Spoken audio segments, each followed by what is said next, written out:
Welcome back, everyone. It's here. And today I've got some r/BestOf for you all. As per usual, I'll be reading you the posts, giving you my opinions, and I hope you do the same down in the comments below. And without further ado, let's jump right into it. This post was gathered by Flagpole Ceta87. Originally posted to r/AmITheAsshole. The original OP is Alarm Sorbet 8101. Originally posted December 31st, 2024. Am I the asshole for not giving my girlfriend my social security number so she can run a background check on me? I, 27 male, have been in a relationship with my girlfriend, 31 female, for almost a year now. This evening, she sat me down and said she needs to have a serious conversation with me, and she asked for my social security number. I said, absolutely not. Why would you need that? And she told me about her ex-boyfriend that was basically living a double life. He had a bunch of criminal charges in his past that he'd never told her about, and eventually exposed her to some sketchy and dangerous behavior before she broke things off after he cheated. I said, okay, thank you for telling me that, but what does that have to do with my social security number? She said ever since then she's had her friend that works for the federal government run background checks on people to make sure they're safe. And because our relationship is progressing, she needs to know I'm a safe partner for her, so she wants my social security number to check my criminal history. Now, for the record, I don't even have a parking ticket.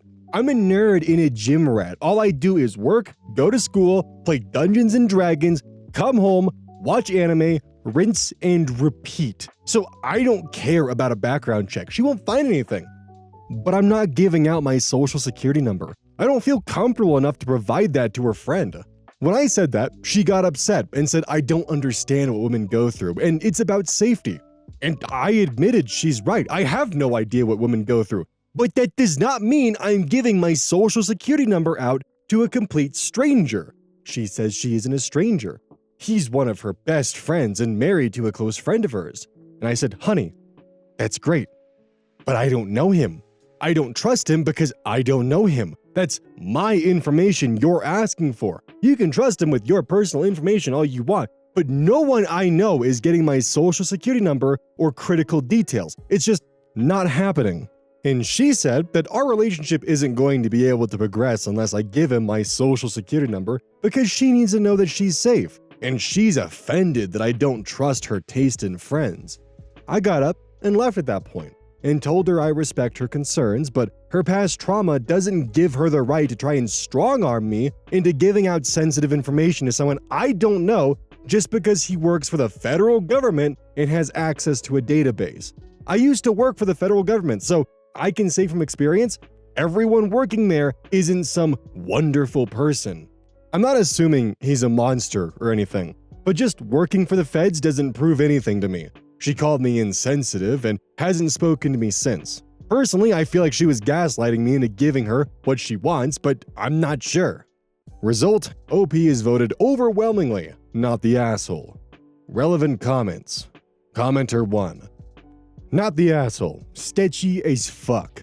Is this relationship progress about moving in together or intimacy? It kinda gives me long-distance vibes along with scam. Trust your gut. OP's response. Yeah, it's about moving in together. She's talking about wanting to take the next step in our relationship, which I was cool with until this. Commenter 2, and was heavily downvoted. Not the asshole, but neither is she. I'd recommend a background check and a credit report before a relationship reaches the point where you are sharing a home and commingling finances. Perhaps you can agree on a third-party service where you can provide the details and she can see the results, and you should do the same for her. I just want to say real quick before we get into OP's response to this comment, most background checks, if not all, don't need the person's social security number. OP's response to commenter 2. After reading the comments here, I have to disagree. I don't have a problem with a background check, but demanding my social security number being given to a complete stranger is beyond the pale. She's demanding that I put my private information at risk to alleviate her concerns, as if my concerns about what could happen if someone that shouldn't have it got a hold of my social security number as her concerns are that I'm a bad actor. Commenter 2's response. I'm specifically saying, do not give her or her friend your SSN. Find an online background check service and you fill out the information yourself. Then do a background check on her. Then do credit reports. Sit and do this together. If you are in a serious relationship, you are and will be taking much more serious risks. What if she gets pregnant? How big are the student loans / car loans or whatever that you are taking responsibility for? Does she have a criminal background that will affect her employability in the future? She has a fair and legitimate concerns, and so should you. The method she is suggesting to resolve it is just wrong. Commenter 2 is just missing the forest through the trees here and doubling down on their answer and trying to prove why they're right. Because they specifically stated that his girlfriend is not the asshole and not in the wrong in the situation, despite the fact that under no circumstance should you be giving out your social security number like this. Commenter 2 is willfully ignoring the neon red flag that's right in front of his face in order to try and make a point and feel superior. God, I hate this site sometimes. Not to mention, what she's saying, by the way, with her government friend using the social security number, that's an abuse of their equipment and the resources they have access to. That's a crime. She is literally telling you, hey, I have a friend who can abuse his government resources to do a background check on you. He just needs your social security number. Because that's not suspicious at all. Commenter 3, not the asshole. I just had a background check completed. I've had them every 5-ish years for the last 20 because I volunteer with children. Some in state, some federal. I also have been screened by the government for a permit several times. I have never had to provide a social security number. Sadly, I think your girlfriend may be the criminal and you may be her long con mark. Commenter 4's response. That's what I'm saying. You don't need this social security number to run a good background check these days. Everything is there online. Jail records and court documents are free.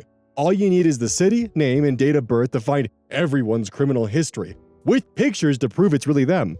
Commenter 5. Her government friend is committing a felony, not the asshole. You want no part of this. That's what I was saying. Commenter 6 responds to Commenter 5. Right, I should trust my SSN with someone who commits felonies by abusing their federal access to records? Nope, not the asshole. Commenter 7's response to Commenter 5. If you can get the full name of the friend that works for the federal government and the agency they work for, once you know what agency he works for, contact their inspector general about how your girlfriend wants you to send this person your social security number so they can run an unauthorized background check on you using their access to government systems. This is not something they will take lightly and will probably spur an investigation. This person does not deserve to work for the federal government. r/Fed News may have some additional advice if you want to ask there as well. Also, you've been dating for a year. If she hasn't figured out whether you're a good person or not yet, maybe it's time to find someone else. Commenter 8. Hey, female here. Waving hand emoji. Run. Update, January 3rd, 2025. After reading the comments I've been getting over the last few days, I decided to call her on New Year's and give things one last chance because I'm the type of person that needs to know I did everything I could before I walk away from a relationship. And some people said she has valid concerns. She just went about them the wrong way, which made sense. I told her I understand and respect your need to ensure your safety, but I'm not willing to potentially compromise my safety to make you feel safe by handing over my social security number to someone I don't know and don't trust. And it's illegal for him to even use a federal database for personal reasons, so that's out. But what I will do is pay for a background check of your choosing so long as it's a legitimate service and will give you the results.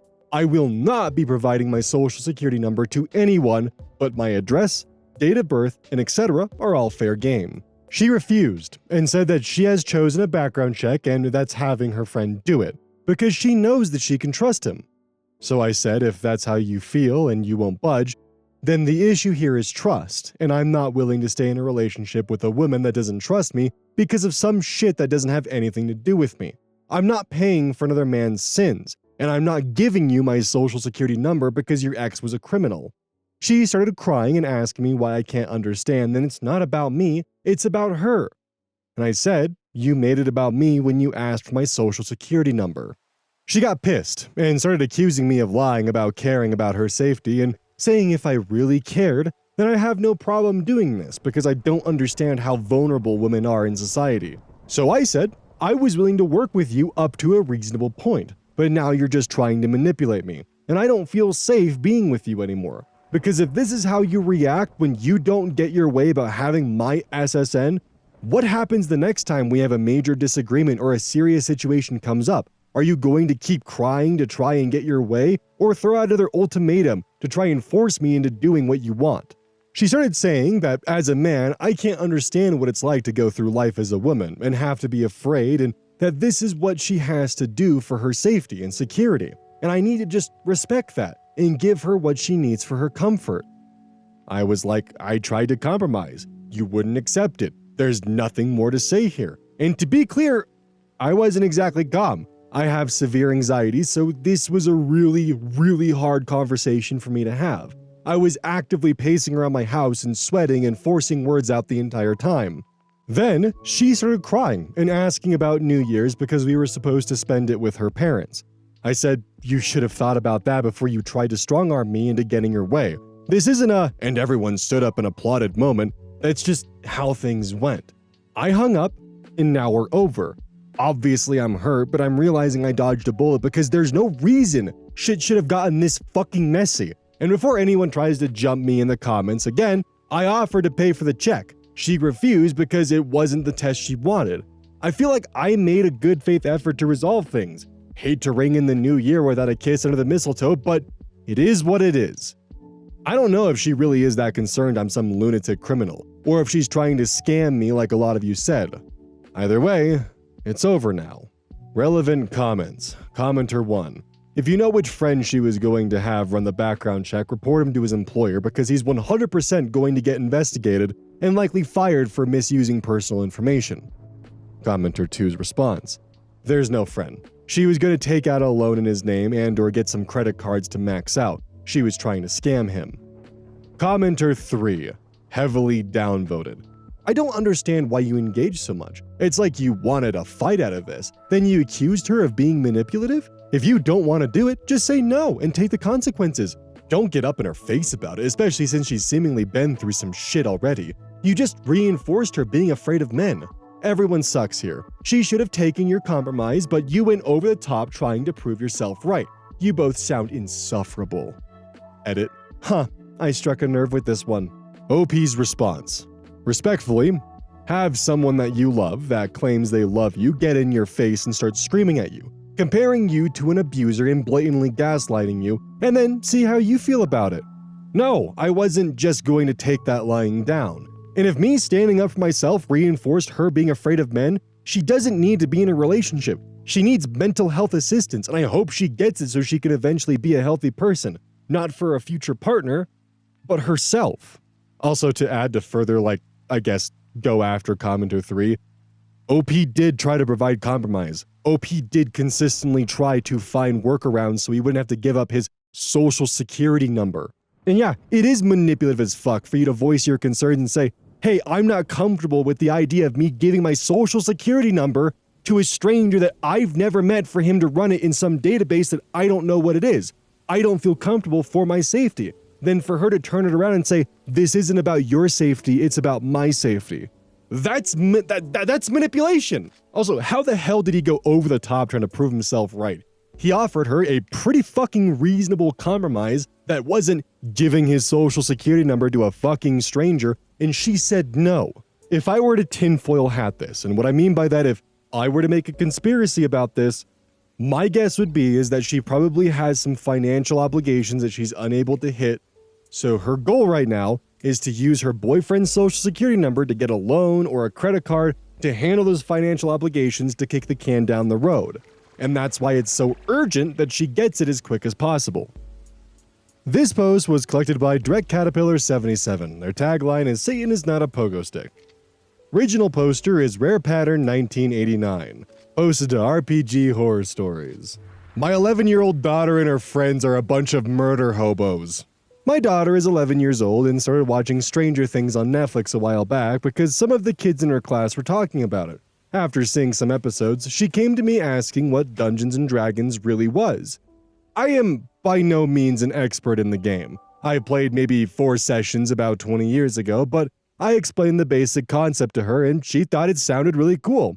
I found my old dice and gave them to her to mess around with. Last week she came to me and asked if I could make a story for her and her friends to play. It sounded like a fun idea, So I obliged, and because it was Halloween, even though we don't really celebrate it in my country, I created a small Halloween campaign for the girls. In the interest of time, because they had to be done in an afternoon and I didn't have the time to browse through the entire rule set, I created simplified character sheets for them, with a bunch of simple predefined skills and crafted an inventory for each of them with some helpful items to fulfill some of the challenges. I made a PowerPoint with several images to help them visualize what was going on and where they were. I prepared a handwritten scroll with their quest objective on it, burned the edges a bit to give it a cool look, and all the fun stuff.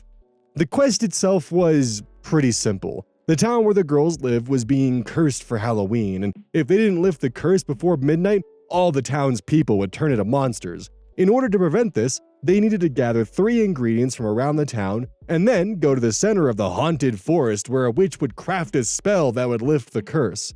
I had a lot of things prepared, but the one thing I didn't really prepare for was for my daughter and her 3 friends quickly turning into murder hobos. The first ingredient they needed was a bag of candy, so walking around town they found a kid who just went trick-or-treating. First they asked him, nicely, to give over his candy, but well, of course the kid said no. So I imagined them using some of the gold they had, or maybe be a bit more intimidating into scaring the kid to give away his candy. So the girl who chose the wizard noticed that I had written under the spells category on her character sheet, Fireball. So quietly she asked if she could burn the kid. All the other kids immediately were like, wait, can she? I told them that they could do whatever they imagined. So they chose to burn the kid and take his candy. My daughter, feeling a little bit of remorse, explained that she took a tiny urn to carry his ashes with her. And well, that set the tone for the rest of the campaign, as I could have never imagined those girls being so evil. That is some serial killer shit. Oh my god. The second ingredient was a bottle of wine, so they went to the local tavern and first tried to steal a bottle. When the stealth check failed, they decided to jump the barkeep and kill him to take the bottle of wine. The third ingredient was a dragon's tooth, which they could find in the house of an orcish warrior on the outskirts of town. Instead of just knocking on the door, their first instinct was to try and kick the door down. My daughter rolled a 1 on that check, so I told her she lost 1 HP because she hurt her foot. So the next idea they had was to break the window and enter the house like that. Of course, the orc was not happy with some adventurers breaking into her house and attacked the party on sight. So they casted a sleep spell on the orc, tied her up with the rope they had, and decided to just take the tooth like that. I found some art online to put into the PowerPoint to represent the orc, and the girls were like, wow, she kind of has cool armor and a cool axe. So they decided to strip the orc of her armor and her axe, leaving a naked, tied up orc behind while ransacking some random items from her house. Onto the edge of the forest they went, where they found a ghost. The idea behind the encounter was that the ghost was afraid of the dark, so the girls needed to talk to the ghost and try to figure out what he was afraid of and help him quell his fears. In return, he would show them the path into the forest. To clear the encounter, I had given the wizard a light spell, and I had put a candle into the starting inventory of the cleric. After finding out what the ghost was afraid of, they took a good hard look at the image I had added to my PowerPoint. A ghostly shaped figure dressed in a white cloak. So maybe we should just set his cloak on fire. That'll light up the area, they giggled. So the ghost ran away on fire, revealing the path to the haunted forest. The encounters in the forest didn't exactly go as planned either. They first encountered a group of skeletons dancing around a bonfire. The skeletons asked them to join them in their celebration for Halloween and complete a ritual dance with them, and they would be rewarded. Is that an Iron Maiden reference?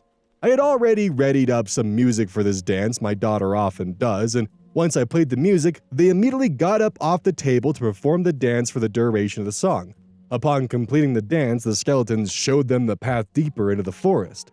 Before leaving, the girl who played the rogue asked the skeletons why the party wasn't getting the reward they were promised. The skeletons explained that showing the way deeper into the forest was the reward. The girls did not like that answer and decided to teach them a violent lesson. Where I had previously underestimated their desire for murder, I had seriously overestimated their intelligence. Next, they arrive at a pond, where a water spirit gives them a riddle. When they solved the riddle, they would receive a magical medallion that would help them open up a magic portal later in their quest. Since it was a water spirit, I looked up an easy riddle online, which the answer would be river. So they put their collective brain power together, with me emphasizing multiple times that it was a water spirit and giving them some helpful tips along the way. But it all seemed to be going way over their heads, and they were getting to the point of looking for alternative solutions to their problems. My wife, who had been listening into their banter, yelled at them from the living room, "It's a river, you idiots!" And they all giggled and happily accepted the medallion. Next up was a giant crow who wanted some of the candy to feed to her chicks because they were hungry. Unwilling to share, we could now add a dead crow to their fatality list.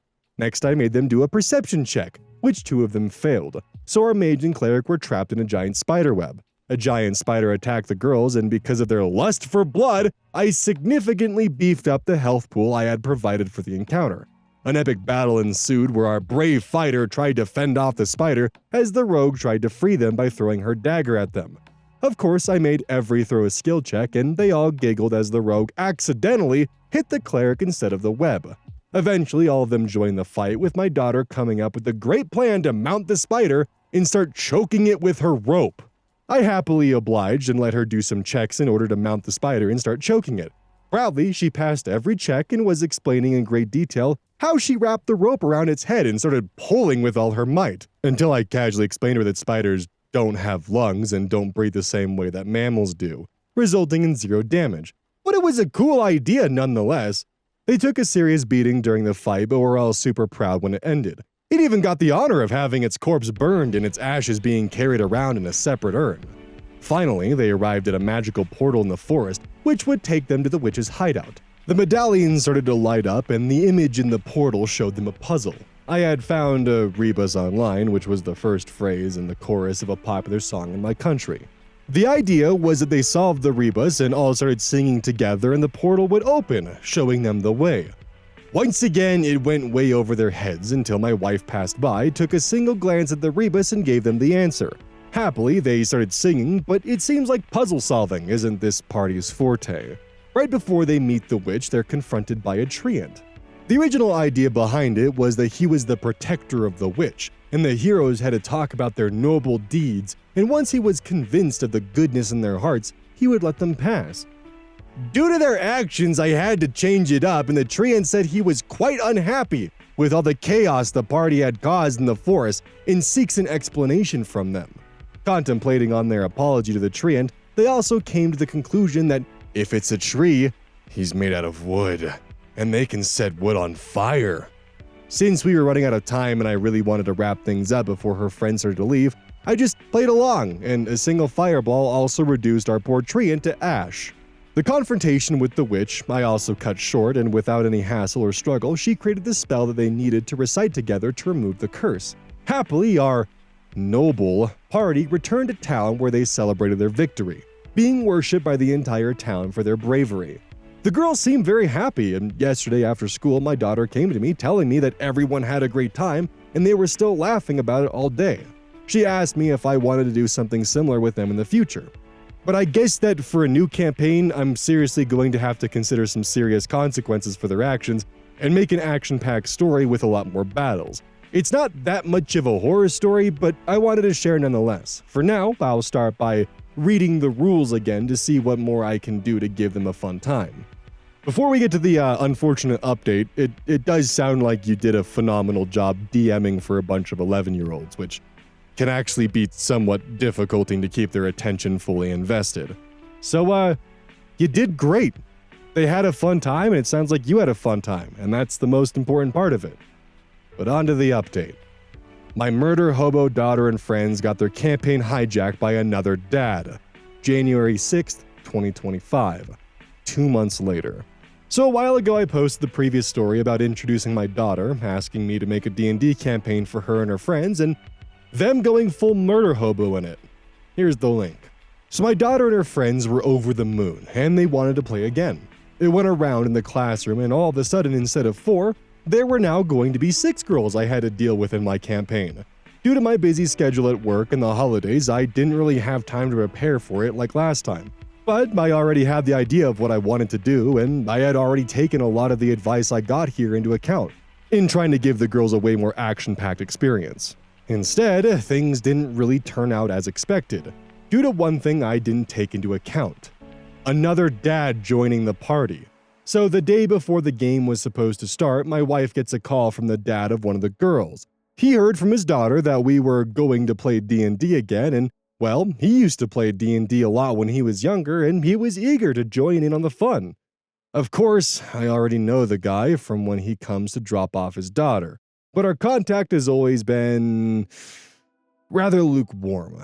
He's a single dad who clearly has a thing for my wife. They work in the same company, and my wife has already mentioned multiple times that it is quite clear that he has taken a liking to her, albeit that he is not really the type of man to act on it. He's a kinda shy and socially awkward man in a lot of ways.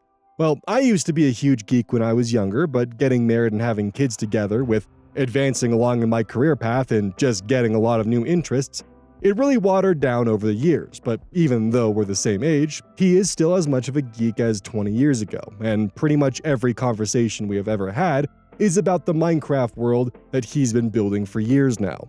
And once the game started, unfortunately for the girls, he went into full hardcore role-playing mode and completely hijacked the game from the girls.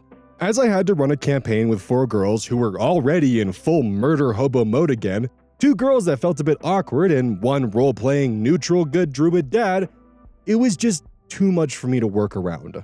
Just like last time, I had some predefined character sheets and classes prepared for the girls, added some flavor by explaining all of their abilities in the papers and such, so they could have a good time just like last time.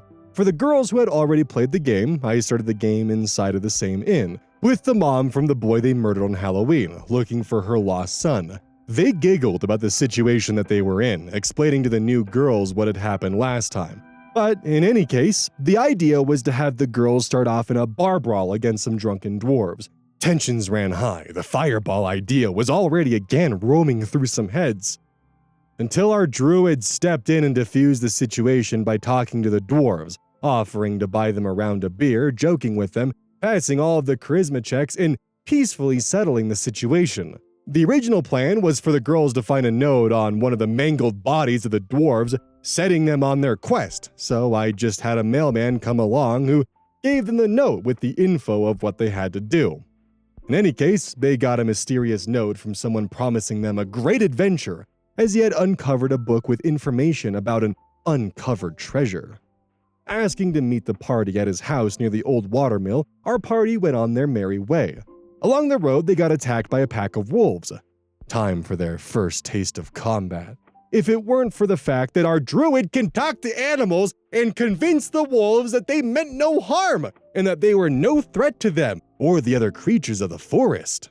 Arriving at the old house, the girls wanted to barge inside, but our druid was afraid that it might be a trap. So he went to look for a bird nearby and ask for more information about who was living in the house and if it had seen any suspicious activity as of late.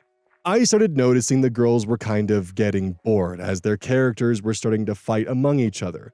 Casually, one girl said she picked up a rock and threw it at another girl's head. When the front door turned out to be locked, they decided to go via the roof, and one girl pushed the other down the chimney. But, well, they made it inside the house, and in every room, he requested one of the girls to detect magic, detect traps, look for loot, look for hidden doors. The tempo was tediously slow, and when the girls went back to fighting amongst themselves again, he sat the party down to have a speech about teamwork. In any case, after a very slow and meticulous sweep of the house, where I had to describe every room in the tiniest detail on his request, they found the book they were looking for. The entrance to the cave where the treasure was located was past a hot wasteland. So instead of picking up the tempo, he had the girls bottle water and look for food as the voyage would be long and hard. We had already spent way more time on this part of the campaign than I had anticipated, so I moved further along with the plan that I had in my head.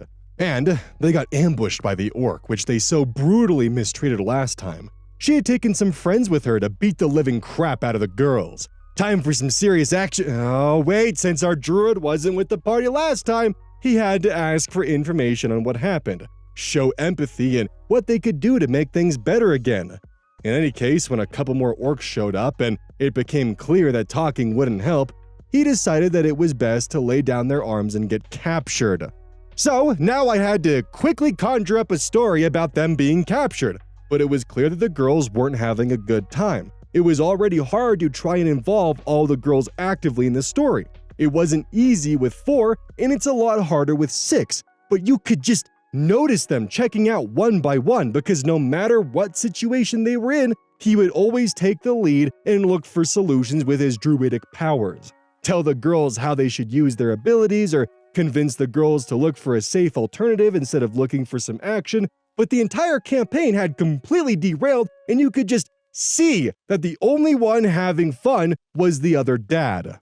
Even I was bored and I just decided to give them a quick exit from the orc dungeon and put a stop to the campaign, as I could see a lot of disappointed faces sitting around me. In any case, everybody quickly went home. There wasn't a single ounce of the same energy and laughter which had filled the room last time. My daughter didn't mention the campaign for the entire evening or ask anything about playing again. I'll probably hear tonight what the word in the classroom was, but I think he might have murdered their interest in ever playing a role-playing game again. It was quite clear that the type of game he wanted to play was vastly different from what the girls were expecting, putting layers of complexity in role-playing in a story that was just supposed to be about some girls kicking ass and taking names. And see, the problem wasn't the murder hobos, it was the overly serious dad who wanted to for some reason play D&D with 11-year-olds and just, Like, don't get me wrong, there's nothing wrong with how the dad was playing, if he was playing in a campaign that wasn't full of 11-year-olds.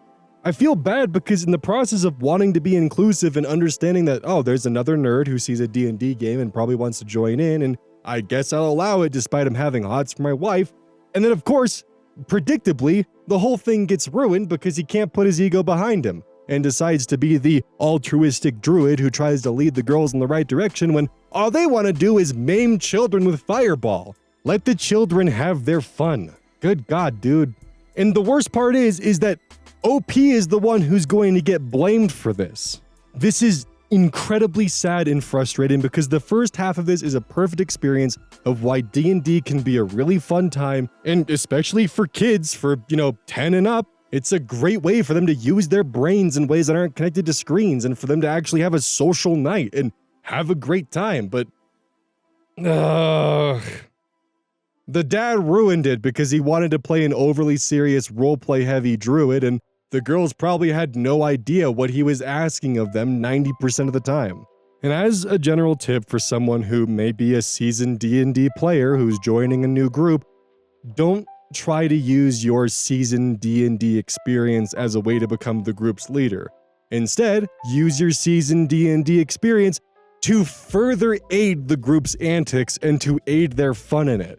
You're an experienced player, you should be working with the DM in that case, and you kind of have a bit of a responsibility with new players to help kind of show them the kind of fun you can have with the game instead of playing an overly cautious druid.